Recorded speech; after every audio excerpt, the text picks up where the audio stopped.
Hai hai hai. Selamat datang kembali di channel Min Donghua. Kali ini kita akan melanjutkan cerita Donghua, Apotesis. Gak pakai lama lagi, langsung aja kita ke ceritanya. Check it out. Sayang sekali. Loseng menghela nafas diam-diam di dalam hatinya dan kemudian berkata menggunakan transmisi suara esensi sejati. Yongrui, Anda lambat. Mendengar itu, Yongrui juga sangat tertekan. Dia baru saja bersembunyi di Istana Awan dan menunggu instruksi Loseng untuk mengaktifkan perangkap kekacauan untuk menjebak Cuisi di dalamnya. Kemudian mengaktifkan hukuman Guntur marah. Karena apa yang disebut jebakan kekacauan adalah setengah susunan ilusi dan setengahnya lagi susunan pembunuhan. Begitu Cuisi jatuh ke dalamnya, dia akan tenggelam dalam ilusi yang tak terbatas. Pada saat itu, guntur yang ditembakkan oleh hukuman Guntur marah dapat langsung mengenai Cuisi. Tanpa diduga, Cuisi begitu tajam. Dia merasakan niat membunuh terlebih dahulu, bergegas keluar dari perangkap kekacauan dan menghindari hukuman Guntur marah. Seorang master rune di alam alkimia ilahi dan seorang pejuang di alam dewa penerangan. Keduanya sebenarnya berkonspirasi untuk membunuh orang nomor 1 di wilayah tengah. Jadi sulit dipercaya jika berita menyebar. Yang lebih parah lagi adalah mereka hampir melakukannya. Meskipun perangkap kekacauan tidak dapat membunuh Cuisi, tetapi hukuman murka Guntur dapat melukai Cuisi secara serius. Namun kelompok prajurit di alam kesengsaraan kekosongan di Yundian tidak tahu bagaimana menghadapi hukuman. Mereka mungkin menjadi umpan meriam untuk melawan orang kuat di alam hidup dan mati. Tapi jika Cuisi yang terluka parah, mungkin tidak bisa menahan para tetua Yundian. Terlebih lagi, ada juga penguasa istana di istana Yundian, karena Nenek Yu yang juga merupakan orang kuat di alam hidup dan mati. Sehingga para tetua juga gemetar saat melihat ketakutan dari wajah Cuisi. Bahkan Nenek Yu yang tidak banyak berekspresi, memasang wajah penuh penyesalan. Neng Yudi sedang duduk di singgasana es hitam, kakinya yang putih dan ramping sedikit berayun, mulutnya mengerucut, tapi dia tidak berbicara. Bagaimanapun Cuisi telah mampu tumbuh hingga saat ini, sehingga dia bisa menyerap keberuntungan banyak orang. Jadi secara alami tidak mudah untuk membunuhnya. Setelah menjauhkan diri dari Yundian, jantung Cuisi yang kuat dan bertenaga masih berdebar kencang. Untungnya dia dapat menghindari serangan formasi pelindung sekte Yundian. Jika tidak, Cuisi akan dapat masalah besar. Karena jika dia benar-benar jatuh ke dalamnya sekarang, dan jika para tetua Yundian mengerumuninya, Cuisi mungkin sudah mati di sini. Karena perubahan seperti itu adalah sesuatu yang tidak pernah diharapkan Cuisi. Segera dia menjilat darah sudut mulutnya, karena sepanjang hidupnya Cuisi telah tumbuh dengan berbagai situasi berbahaya. Tetapi sejak dia melewati batas antara hidup dan mati, tidak ada yang bisa membuatnya begitu dekat dengan kematian. Namun dari awal sampai akhir, anak laki-laki menyebalkan itu selalu berdiri di tepi penghalang, menatapnya dengan tatapan acuh tak acuh. Meskipun anak ini hanya berada alam dewa penerangan, jika dia dibiarkan menerobos ke alam alkimia ilahi atau alam kesengsaraan void, dia mungkin menjadi ancaman besar bagi dirinya sendiri di masa depan. Sebelumnya Cuisi hanya ingin membunuh Loseng untuk membalas dendam Cuiyun dan si Mioling. Maka Cuisi dengan jelas memahami bahwa Loseng adalah hambatan dan suatu keharusan dalam mewujudkan visi besarnya untuk menjadikannya sebagai target. Jadi sambil berjaga-jaga, Cuisi mendekati Loseng lagi. Loseng, Anda memenuhi syarat untuk menjadi lawan saya. Mendengar kata-kata ini, sekelompok tetua di istana Yundian merasakan darah mereka tidak bisa lagi mengalir di kepala mereka, sehingga mereka merasa pusing. Karena seorang pria kuat yang telah hidup selama ratusan tahun dan telah melewati batas antara hidup dan mati, mengatakan hal seperti itu kepada seorang anak remaja. apakah Loseng memenuhi syarat untuk menjadi lawan Cuisi? Apakah Cuisi gila? Di depan para tetua, Loseng bahkan tidak memenuhi syarat untuk melawan salah satu tetua Yundian yang hadir. Dengan kekuatan para tetua alam kesengsaraan Void ini, seharusnya tidak terlalu sulit untuk membunuh Loseng secara langsung. Tetapi ketika Cuisi mengucapkan kalimat seperti itu, sekelompok tetua dari Istana Awan tiba-tiba merasa mata mereka akan menjadi buta. Seolah-olah dunia ini bisa begitu asing bagi mereka. Pada saat ini, ekspresi Loseng tidak berubah sama sekali, namun dia menekan emosinya dan berkata dengan dingin, "Lepaskan Loyan dan saya akan mengampuni hidup Anda." Mendengar itu, semua terbatuk-batuk dan mereka tersedak karena saking terkejut. Seolah-olah mereka hampir mati tercekik oleh air liur mereka sendiri. Yang membuat wajah banyak tetua bahkan lebih muram. Karena memang benar, Loseng memberi Yundian terlalu banyak kejutan. Tetapi pernahkah Loseng mempertimbangkan berapa beratnya? Apakah dia ketakutan karena serangan Cuisi barusan? Sehingga dia benar-benar berbicara omong kosong? Bahkan wajah nenek Yu pun penuh keheranan. Jelas dia tidak pernah menyangka Loseng benar-benar berani berbicara seperti itu. Namun hanya Neng Yudi yang mengeluarkan suara tertawa. Kemudian dia menutup mulutnya dengan tangan karena tidak bisa menahan tawa. Jelas pria ini selalu menarik, seolah dia tidak tahu apa itu tekanan. Sayang sekali, dia sepertinya hanya memperhatikan adiknya. Tentu saja Loyan adalah kerabat terpenting Loseng. Tidak peduli dia sudah menjadi lawan Cuisi, orang paling berkuasa di alam tengah. Loseng tidak tertarik. Bagaimanapun seni bela diri adalah jalan duri yang tak ada habisnya bagi Loseng. Jadi dia hanya bisa mendaki puncak ini sedikit demi sedikit. Dan Cuisi hanyalah rintangan yang harus diatasi Loseng.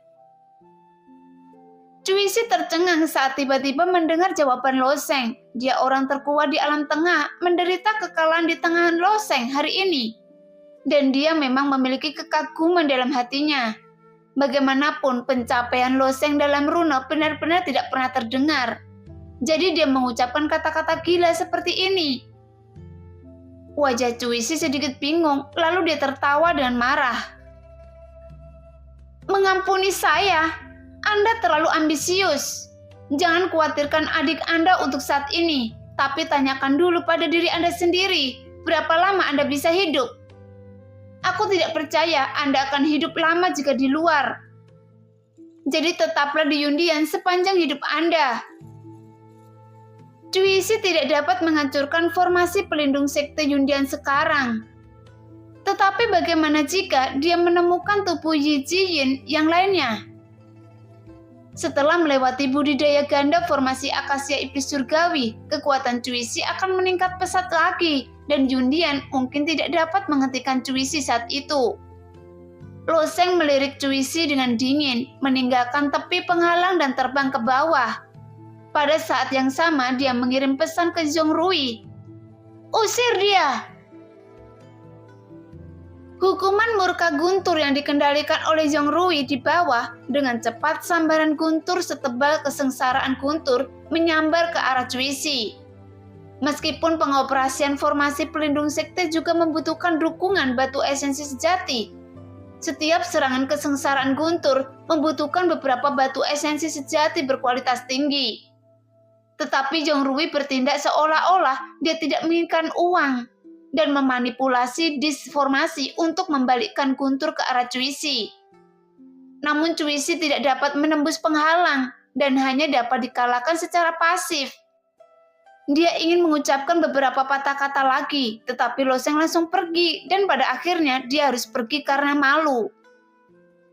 Namun Cuisi tidak langsung meninggalkan kota Yunhai. Ia diliputi amarah oleh seorang lelaki kecil di alam dewa penerangan. Jadi tepat dia pergi dengan kemarahan, kota Yunhai menderita kerugian. Berdiri di istana awan yang tinggi, mereka melihat kepulan asap tiba-tiba membumbung dari tepi kota Yunhai. Kota Yunhai juga merupakan kota besar dan dikelilingi tembok kota yang terbuat dari batu bata persegi. yang membentang lebih dari 100 mil mengelilingi kota Yunhai. Dan Cuisi langsung masuk ke tembok kota dan mengelilingi seluruh kota Yunhai. Sehingga dinding luar kota Yunhai dihancurkan oleh Cuisi sendirian, dan setidaknya ratusan orang terbunuh atau terluka. Bagi Cuisi, orang-orang di kota Yunhai ini semuanya adalah semut. Tentu saja dia dapat menghancurkan seluruh kota Yunhai hanya untuk melampiaskan amarahnya. Tetapi dia sebenarnya tidak terlalu tertarik untuk menghancurkan semut. Dan Cuisi tidak pernah mengunjunginya pedang gunung pembantaian. Jika dia membunuh terlalu banyak makhluk, akan merepotkan jika tertular roh jahat. Dan dia harus bekerja keras untuk melenyapkan roh jahat ini. Pada akhirnya, Cuisi menghancurkan tembok kota ini sebelum dia memilih untuk pergi. Setelah Cuisi pergi, kerutan perlahan muncul di wajah muda Nenek Yu, dan kemudian rambutnya berangsur-angsur berubah menjadi abu-abu, dan punggungnya menjadi reot, sepertinya orang tua lagi. Nenek Yudi berkibar, meraih lengan tuannya dan terkikik. "Guru, Anda harus tetap terlihat cantik sekali, dan tidak besar, tidak kecil." Nenek Yu memutar matanya, dia memegang kendali, dan itu adalah hukum kehidupan. Jadi energi sejatinya memiliki efek ini, yang dapat membuat orang menjadi muda kembali. Namun meskipun Nenek Yu dapat melakukannya dengan mengeluarkan lebih banyak energi sejati untuk menjaga penampilannya tetap awet muda. Tetapi hal itu tidak perlu, karena sekarang suasana di Yundian relatif santai. Setelah menghadapi Cuisi, gunung yang membebani hati semua orang akhirnya terangkat. Ketika banyak tetua maju sekarang, para murid di setiap aula Yundian sebenarnya sedang melihat Loseng yang berdiri di bawah penghalang dan tidak menghindari serangan Cuisi sama sekali, sehingga mereka semua menghela nafas dalam hati. "Hebat sekali, penghalang ini sangat kuat. Loseng hanya bersembunyi di baliknya. Tidak ada bahaya sama sekali," seorang murid Yundian berkata setelah ragu-ragu. "Pertama, penghalang ini adalah sebuah rune yang digambar oleh Loseng. Kedua, belum lagi sekarang, bahkan jika Cuisi datang lagi sekarang, saya tidak berani berdiri di atasnya." Murid Yundian lain di sebelahnya membalas, namun murid Yundian di depan tiba-tiba terdiam. Bahkan jika mereka tahu tidak ada bahaya, tidak semua orang berani menghadapi Cuisi. Seperti halnya sebagian orang yang takut ketinggian. Mereka tahu bahwa tidak ada bahayanya melewati tangga yang tinggi. Namun mereka tetap tidak berani menuju ke sana. Lagi pula berapa banyak orang di wilayah tengah yang berani menghadapi Cuisi. Bahkan Loseng sendiri tidak mau menghadapi Cuisi secara langsung. Karena memprovokasi orang kuat di alam hidup dan mati tanpa alasan, kecuali kepalanya terbakar, tidak mungkin ada orang yang berani. Tapi Loseng tidak punya pilihan. Sejak Cuisi membawa Loyan pergi, jadi dia dan Cuisi berada dalam situasi yang tidak pernah berakhir. Dan tidak ada ruang untuk relaksasi antara dia dan Cuisi. Itu sebabnya Loseng mengucapkan kata-kata yang begitu mengerikan ketika dia bertemu Cuisi. Karena dia tahu bahwa mengemis tidak ada gunanya. Dan dia pada akhirnya bisa mengandalkan tinjunya sendiri untuk menyelamatkan Loyan. Akan lebih baik untuk berbicara daripada bertarung dengan kematian, dan ini mungkin. Inilah cara Loseng. Setelah Cuisi pergi, informasi tentang formasi pelindung sekte Yundian dengan cepat menyebar ke seluruh wilayah tengah. Formasi besar yang melindungi sekte tersebut dapat sepenuhnya menahan serangan Cuisi dan bahkan memiliki kesempatan untuk membunuh Cuisi. Ini sungguh tidak dapat dipercaya. Apa artinya ini? Dengan cara ini, tidak ada sekte atau pejuang di wilayah tengah yang dapat mengguncang Yundian. Jika perang sekte dilancarkan, kerugian Yundian akan minimal. Oleh karena itu, sekarang Yundian sudah dianggap sebagai sekte Kuaisi kelas 5. Saat ini sekte kelas 4 akhirnya mengandalkan Master Rune untuk mengubah nasibnya, dan Loseng ditakdirkan untuk dicatat dalam sejarah wilayah tengah. Setidaknya sekarang, semua orang dapat yakin bahwa pencapaian Loseng dalam bidang rune jauh lebih baik daripada Feng Guanyu dalam sejarah. Dalam 2 atau 3 hari terakhir, suara-suara yang membahas Loseng terdengar hampir di mana-mana, di restoran-restoran, di kota-kota besar di wilayah tengah. Sekarang Loseng mungkin akan menjadi selebriti panas di semua sekte besar di wilayah tengah. Hei, menara rune yang setengah mati seperti kakek, tapi Loseng tidak ingin menjadi leluhur di masa depan. Meskipun keterampilannya kuat, Cuisi tidak mudah dipusingkan. Begitu Loseng meninggalkan Istana Awan, dia akan mati tanpa perlindungan formasi pelindung sekte. Di restoran yang ramai, masalah Loseng sedang dibahas. Tiba-tiba seorang prajurit jangkung menampar meja dengan berkata sambil tersenyum. Belum tentu begitu. Anda bahkan tidak memikirkan betapa jahatnya bakat Loseng. Dia bisa mengalahkan para prajurit di tahap tengah alam alkimia ilahi dengan alam dewa yang menerangi. Saya mendengar, apakah itu yang dikatakan Raja Dongsi? Selamatkan hidup Anda. Jadi seberapa besar keberanian yang dibutuhkan untuk mengatakan ini? Dia hanya bersembunyi di dalam cangkang kura-kura kecil, dan itu untuk bertindak kejam.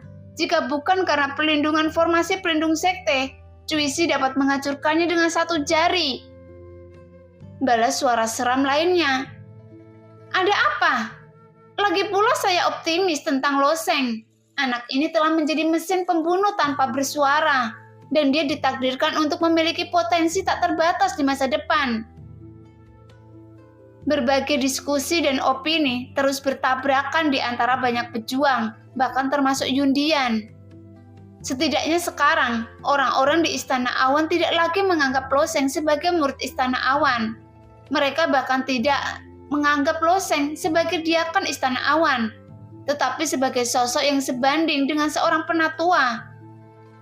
Meskipun Loseng menyebabkan masalah bagi Cuisi, Loseng juga menggunakan kekuatannya sendiri untuk mengusirnya. Dan siapa lagi di Istana Awan yang bisa melakukan ini? Selain itu ada rumor lain yang juga beredar. Misalnya, Loseng diyakini sebagai suami terlarang Neng Yudi, dan keduanya sudah lama menikah diam-diam. Namun rumor semacam ini hanya tersebar di pribadi. Beberapa hari kemudian, diadakan festival lampion tahunan. Saat malam tiba, cahaya merah menyala di kota Yunhai menyala. Sehingga sekelompok anak-anak berjalan menyusuri jalan sambil membawa lentera kecil, membawa sedikit penerangan ke setiap sudut gelap. Bagi masyarakat awam, hari ini merupakan festival yang meriah. Selain anak-anak memegang lampion kecil, orang dewasa juga melepaskan lampion satu persatu, karena legenda mengatakan itu dapat membawa keberuntungan di tahun yang akan datang. Sejak malam hari, lentera langit yang tak terhitung jumlahnya telah terbit. Beberapa lentera langit tertiup angin dan menghantam penghalang besar di permukaan Istana Awan, memancarkan cahaya api yang cemerlang. Selain memasang lampion, mereka juga menyembelih ayam dan sapi, serta menjamu tamu dengan pesta yang sangat meriah. Namun bagi para pejuang, hari ini istimewa. Jauh di dalam rawa Yunmeng, di wilayah tengah, kabut tebal masih menyelimuti sepanjang tahun. Ada jenis monster khusus di rawa yang disebut binatang penelan awan. Ramuan monster dari binatang penelan awan ini dapat diubah menjadi kehidupan memperpanjang ramuan. Jadi setiap tahun banyak prajurit yang masuk ke rawa Yunmeng. Bagaimanapun ada banyak peluang besar di rawa ini.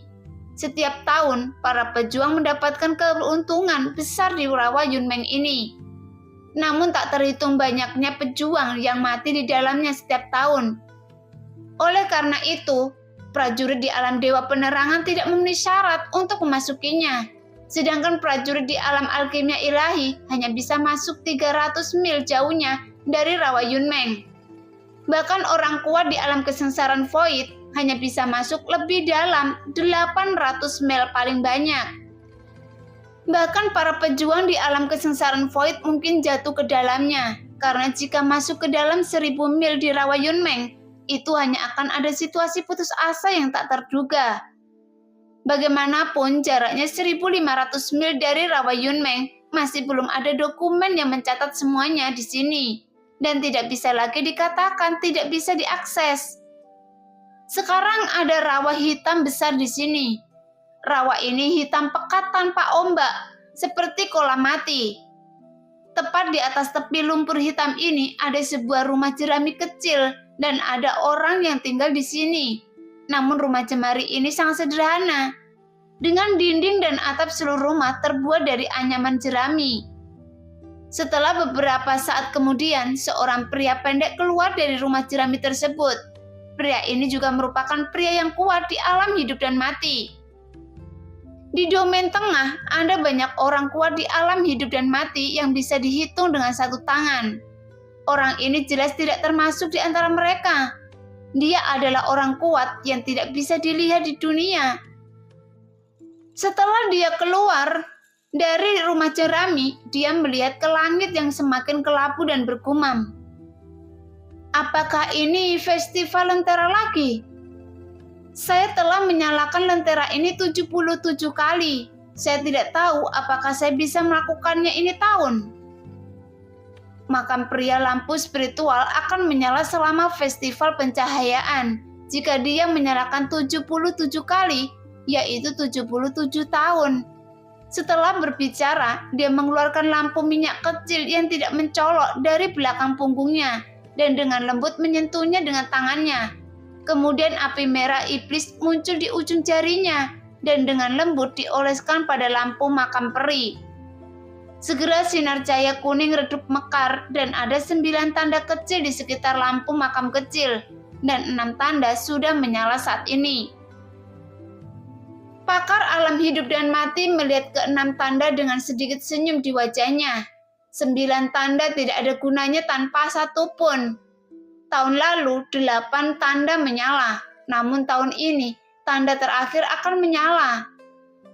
Di markas besar Aliansi Bisnis Dunia, di sebuah gedung yang indah, 3 pemimpin aliansi, si Kevin, Yan Yuesan, dan Mo Heisan telah berkumpul. Di depan mereka ada lampu makam peri, tetapi saat ini mereka masih menunggu seseorang. Setelah sebatang dupa, raksasa abadi Aliansi Bisnis Dunia perlahan turun ke balkon dan berkata kepada si Kevin, "Ayo, mari kita panggil para tetua aliansi bisnis kita." Wajah Yan Yusan terkejut. "Maksud Anda, ada lentera ke-9 tahun ini?" Raksasa kuno itu mengangguk. "Ya, saya menghitungnya lagi dan saya memiliki firasat kuat bahwa lentera ke-9 telah lahir. Tetapi saya tidak tahu lampu makam peri jatuh di tangan siapa. Oleh karena itu, saya meminta Anda untuk menyebarkan berita secara luas dan mencoba membantunya menyalakan lampu." "Kalau begitu cepatlah." Yan Yusan memiliki temperamen yang buruk, jadi dia tiba-tiba berdiri, menepuknya dengan tangannya. Kemudian sebuah bola nyala api melesat ke arah lampu roh makam abadi, sehingga dia menyalakan lampu dengan mantap. Pada saat ini, tanda ke-7 menyala di lampu roh makam abadi. Mo Heisan yang pendiam mengangguk. "Kecepatan tahun ini cukup cepat.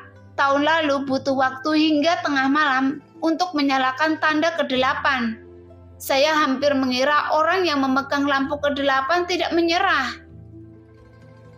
Semoga jika bisa selesai, saya akan memanggil para tetua aliansi bisnis dunia," kata si Kevin sambil tersenyum sambil melihat tanda di atasnya. Di sebuah pulau kecil di lautan selatan yang tak berujung, Cuisi juga mengeluarkan lentera makam peri dan melihatnya. Cuisi juga telah membuat persiapan untuk perjalanan ke makam abadi Tianmio. Dia sedang duduk di atas pohon besar di pulau itu, dan di sekitar batang pohon ada 6 prajurit yang mengenakan jubah. Ke-6 orang ini semuanya adalah orang kuat di tahap tengah dan akhir dari alam kesengsaraan void. Mereka bersedia untuk mengikuti Cuisi sampai mati, untuk menyelesaikan tujuan besar mendirikan kerajaan dewa. Oleh karena itu, Cuisi harus membawa mereka bersamanya dalam perjalanan ke makam abadi Tianmio. Tapi Cuisi masih tidak tahu apakah lampu terakhir bisa menyala. Sekarang dia berkonsentrasi untuk menyalakan lampu minyak kecilnya secara perlahan, sehingga 8 tanda juga menyala. Namun Cuisi melihat tanda kuning redup di lampu minyak kecil dan bergumam, Saya ingin tahu apakah tanda terakhir bisa menyala. Sekarang 8 lampu roh makam abadi berada di tangan kekuatan berbeda di wilayah tengah. Para prajurit di wilayah tengah tidak tahu apa-apa tentang pemegang 6 lampu lainnya, kecuali Cuisi dan Aliansi Bisnis Dunia, yang masing-masing memiliki 1 lampu roh makam abadi. Sejauh yang mereka tahu, mungkin saja Suemu yang memiliki lampu roh makam abadi, dan mungkin Pavilion Xuanyin juga memilikinya. Atau bahkan orang yang memegang lampu roh makam abadi tidak berada di wilayah tengah sama sekali. Tapi bagaimanapun juga, mereka yang memegang lampu makam peri malam ini berharap lampu terakhir bisa menyala. Di platform di tepi Istana Awan, Neng Yudi berdiri di atasnya, menyaksikan lentera langit menari di langit. Itu seperti bintang-bintang kecil yang berkedip-kedip. Namun para tetua Yundian telah menerima berita sehari sebelumnya bahwa lampu makam peri terakhir telah jatuh ke tangan Neng Yudi. Sehingga kejadian ini membawa kejutan besar bagi para tetua. Mereka tidak menyangka setelah menunggu bertahun-tahun, lampu terakhir akan berada di Istana Yundian. Lagi pula makam abadi Tianmo adalah peluang besar bagi para pejuang di wilayah tengah. Sehingga harta dan peluang yang terkandung dalam makam abadi dan telah memenuhi hati banyak pejuang dalam mimpi mereka. Inilah sebabnya mengapa begitu banyak pejuang pergi ke lautan bintang dan ingin menyelinap ke dalamnya dari luar makam abadi. Namun sejauh ini ribuan pejuang yang tewas di lautan bintang dan belum ada satupun yang berhasil. Jadi lampu roh makam abadi adalah satu-satunya solusi untuk pergi ke makam abadi. Tentu saja, dengan munculnya lentera makam peri, berbagai teori konspirasi pun lahir. Dan beberapa orang berpikir bahwa lampu roh makam abadi ini jelas merupakan jebakan besar. Jika tidak, mengapa Tianmo abadi meninggalkan 9 lentera untuk dimasuki orang luar? Sehingga Lo Sheng juga pernah meragukan hal ini sebelumnya. Namun bagi pejuang, peluang selalu ada bersama dengan resiko. Pejuang yang penakut tidak bisa berkembang sama sekali. Begitu pula dengan semua yang ada di dunia ini. Jadi setelah berdiskusi di antara para tetua di Istana Awan, total 6 tetua memutuskan untuk memasuki makam abadi. Adapun alasannya, mereka berbeda-beda. Misalnya, seorang penatua yang berkuasa dan relatif muda seperti Tuan Zoda secara alami mengejar peluang yang lebih besar. Contoh lainnya adalah penatua Fehan yang sudah sangat tua dan akan segera mengakhiri hidupnya. Jika dia tidak dapat menerobos, dia akhirnya akan jatuh di depan gerbang keabadian. Dan para tetua lainnya juga masing-masing memiliki alasan mereka sendiri-sendiri. Kali ini, Nenek Yu juga memutuskan untuk pergi ke makam abadi. Dia memiliki alasan yang sama dengan penatua Fehan, dan bahkan lebih mendesak daripada penatua Fehan. Sebagai orang yang kuat di alam hidup dan mati, dia harus menghadapi bencana hidup dan mati. Jika tidak ada kecelakaan, dia pasti tidak akan mampu selamat dari bencana hidup dan mati yang kedua. Jika tidak, dia ditakdirkan untuk jatuh ke dalam bencana hidup dan mati. Jadi menaruh harapan pada bunga kehidupan dan kematian yang legendaris hampir merupakan satu-satunya pilihan Nenek Yu. Nyalakan, kata Nenek Yudi lembut. Lo Sheng mengangguk dan esensi sejati bergerak dengan tenang, berubah menjadi segenggam api, perlahan melayang menuju lampu makam peri, sehingga lampu roh makam peri ke-9 akhirnya menyala. Pada saat yang sama, mata prajurit lain yang memegang 9 lampu ini tiba-tiba menyala. Tanda ke-9 menyala. Yan Yuesan tertawa di markas besar Aliansi Bisnis Dunia.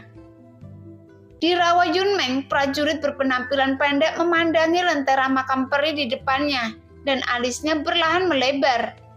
Adapun Cuisi dan yang lainnya, wajah mereka dipenuhi kegembiraan. Karena 9 lampu yang telah ditunggu selama ribuan tahun akhirnya menyala di waktu yang bersamaan. Jadi bagaimana mungkin mereka tidak bersemangat? Ketika 9 lampu menyala, jauh di dalam lautan bintang yang bergejolak, cahaya hijau mulai berkeluar dari permukaan dan ada sebuah bangunan besar yang merupakan makam abadi Tianmyo. Meskipun ada banyak prajurit di wilayah tengah yang telah melihat bangunan ini, tetapi paling banyak mereka hanya dapat melihatnya dari seberapa laut dalam. Karena semua prajurit yang mendekat akan dibunuh oleh kutukan khusus. Di makam abadi Tianmyo, bahkan tidak peduli apakah Anda berada di alam kesengsaraan, bahkan prajurit di alam hidup dan mati, semuanya terbunuh oleh kutukan tanpa kecuali. Setelah makam abadi Tianmo memancarkan cahaya redup, roda cahaya di tengah mulai berputar perlahan, dan kemudian 9 bola cahaya kecil muncul di berbagai bagian. Di bagian atas makam abadi, di ruang segitiga, sebuah bola kristal kecil berisi bubuk partikel kecil. Dan bubuk halus ini sudah ada di sini selama ribuan tahun, namun sepertinya terbangun saat ini. Bubuk tersebut terus mengembun menjadi satu dan akhirnya membentuk suatu massa material berwarna hitam. Seiring dengan terus menyatunya material hitam tersebut, akhirnya berubah menjadi bentuk wajah manusia. Ini sangat lambat. Saya tidak menyangka butuh lebih dari 2000 tahun untuk menunggu. Wajah manusia mengeluarkan suara berserak, seolah-olah sangat lemah. Pada saat yang sama, Loseng memandangi cahaya dan asap dari lampu roh makam abadi, dan ada sinar cahaya biru terus keluar. Kemudian sinar cahaya ini perlahan naik dan mulai berputar perlahan di atas lampu roh makam abadi. Gerbang teleportasi, gumam Neng Yudi. Meskipun semua orang tahu bahwa lampu roh makam abadi adalah satu-satunya jalan menuju makam abadi Tianmyo, tidak ada yang mengira bahwa lentera spiritual kecil ini benar-benar dapat memanggil portal teleportasi. Masuk! Neng Yudi berteriak sambil memandang gurunya dan kemudian ke Loseng. Mendengar itu, Loseng segera mengangguk dan memimpin untuk melangkah ke pusaran biru. Lalu Neng Yudi melayang ke dalamnya. Berikutnya adalah Nenek Yu, para tetua dan beberapa murid elit dari Yundian. Meskipun beberapa murid elit hanya berada pada level alkimia ilahi, jika mereka berani masuk, mereka masih memiliki kesempatan. Selama mereka tidak mati dan dapat kembali dengan selamat dari makam abadi Tianmo, mereka pasti akan mendapatkan banyak manfaat di masa depan. Setelah melangkah ke dalam susunan teleportasi biru ini, semua orang tiba-tiba merasa bahwa mereka terbungkus dalam bola cahaya. Tapi hal yang paling aneh adalah jalur teleportasi ini tampaknya sangat stabil dan tidak ada badai luar angkasa yang terlihat. Dan di bagian 4 dinding teleportasi ini, bahkan ada pola biru yang terukir di atasnya. Metode seperti itu jauh melampaui apa yang dapat dilakukan oleh para pejuang alam tengah, dan itu pasti dilakukan oleh Tianmo abadi. Di lorong luar angkasa ini, Anda tidak bisa merasakan perjalanan waktu. Sepertinya sangat lambat, dan sepertinya semua orang melewati lorong itu dalam sekejap. Ketika Loseng baru saja bergegas keluar dari saluran luar angkasa ini, dia melihat seekor binatang buas besar dengan mulut berdarah yang bergegas ke arahnya. Namun tubuh Loseng tiba-tiba mulai bergerak, dan dia siap untuk melawan. Tetapi setelah melihat lebih dekat, binatang besar ini menabrak tirai cahaya tipis dan kemudian terpental. Kemudian binatang buas itu berkeliaran menuju wilayah laut yang lebih dalam. Itu iblis laut dalam yang memiliki mulut besar yang dapat menelan segalanya. Kekuatan binatang buas ini sebanding dengan keberadaan alam hidup dan mati. Inilah salah satu alasan mengapa sulit bagi para pejuang untuk mendekati makam abadi Tianmo. Neng Yudi juga meninggalkan saluran luar angkasa, berdiri di belakang Loseng dan berkata perlahan, karena binatang buas besar itu sebanding dengan orang kuat di alam hidup dan mati. Sehingga lautan bintang yang kacau ini penuh dengan niat membunuh yang tak ada habisnya. Bagi para pejuang di wilayah tengah, lautan bintang pada awalnya adalah tanah terlarang.